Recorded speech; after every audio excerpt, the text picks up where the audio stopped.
Hey guys, and welcome back to another chapter of The Darkened Night, written by me, Stacey Holt.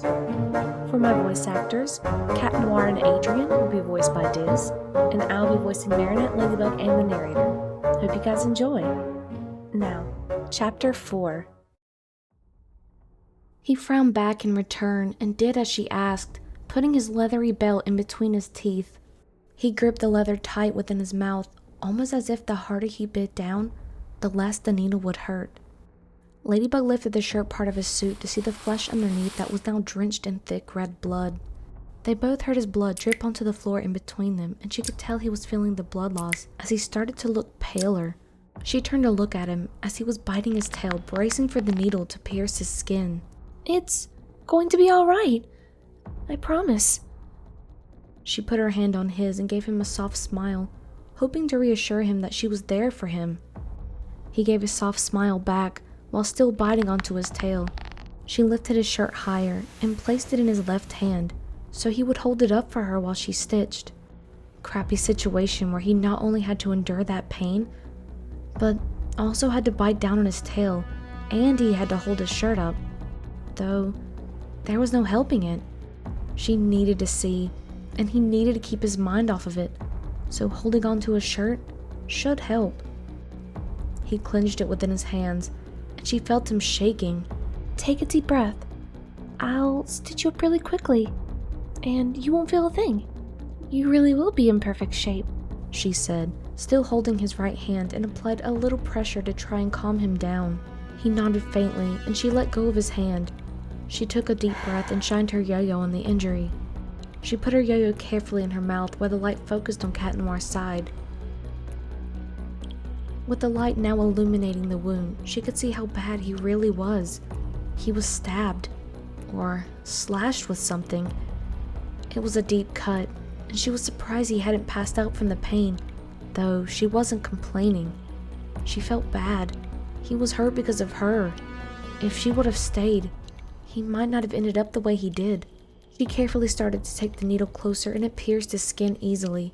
She felt him wince in pain and a sharp breath as she hooked it through. She frowned and tried to hurry, while still trying her best to close the open wound. After a few minutes of stitching his skin together, she applied a light ointment over top, and then applied a non-stick bandage over top of it as well. She breathed a sigh of relief and looked at Cat Noir. His face was still lingering with pain, but he smiled faintly at her. Ladybug and Cat Noir both took a breath and let it escape slowly, almost trying to calm themselves down. See? That wasn't so bad." She smiled softly, though her heart was beating out of her chest. Cat Noir smiled softly back and took his tail out of his mouth, then wrapped it back around himself. "Glad that's done and over with," he sighed, still feeling the hot pressure on his side. "Well, I don't know how long it will hold, so be careful. We need to get you to a hospital soon," she said, helping him carefully bring his shirt back down and almost attach it back to the bottom of his suit. "I'll be careful. Don't worry, LB," he said, giving her a reassuring smile. "How did she hurt you? Our suits are supposed to be almost indestructible," Ladybug asked. "She asked me a question. I answered, and she pulled out these scissors. She tried slicing me. I dodged a few times. But, as you can see..." He trailed off. "She sliced you this bad? With simple scissors?" Ladybug interrupted. "This has to be an Akuma. And I'm sure those scissors have to be where the Akuma's hiding too." "In that case, we know what to look for then," Cat said, trying to stand up. "Cat, no! You're too weak to stand. You need to stay here," Ladybug said, standing up and rushing to his aid. "I'm fine, m'lady. This cat has several more lives before he's down for the count. Trust me." He smirked as Ladybug rolled her eyes. "You never take serious matters seriously. Please, be careful," she frowned, still helping him hold himself up. "I want to help. Plus, I have an advantage."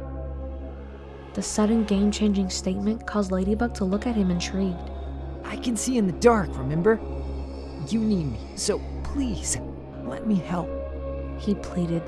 After a few seconds of debate, she gave in. To her, she needed his abilities to see in the dark. But at what cost? She knew he wanted to help, but he was not in the state to do so. Though, as his partner and friend, she would let him make that decision. Fine, but on one condition, she said, seeing his tired eyes almost light up. What is it? He asked. You have to make it out of here alive, she said, looking him in the eyes with a serious look. He nodded and she loosened up from her tense posture. She helped him to the wall where he could balance on it, helping him regain the strength to stand while bearing the pain. She opened the nearby door and looked around to see if anyone else was outside or around them. No one was there. Good. Ladybug closed the door and turned back to Cat Noir. He was slouched, leaning on the wall.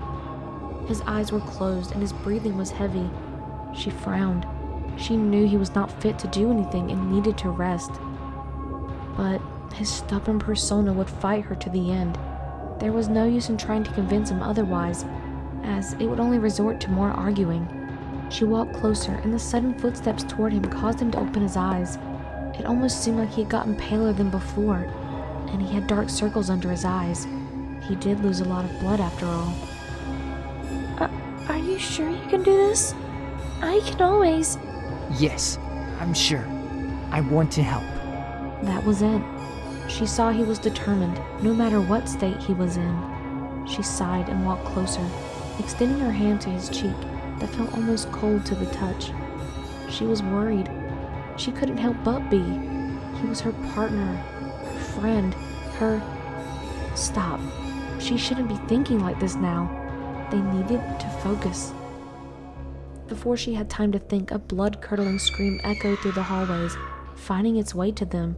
They both got tense, knowing that whoever this killer was had attacked or killed someone else. They were wasting time. Precious time for those who were trapped within the hotel.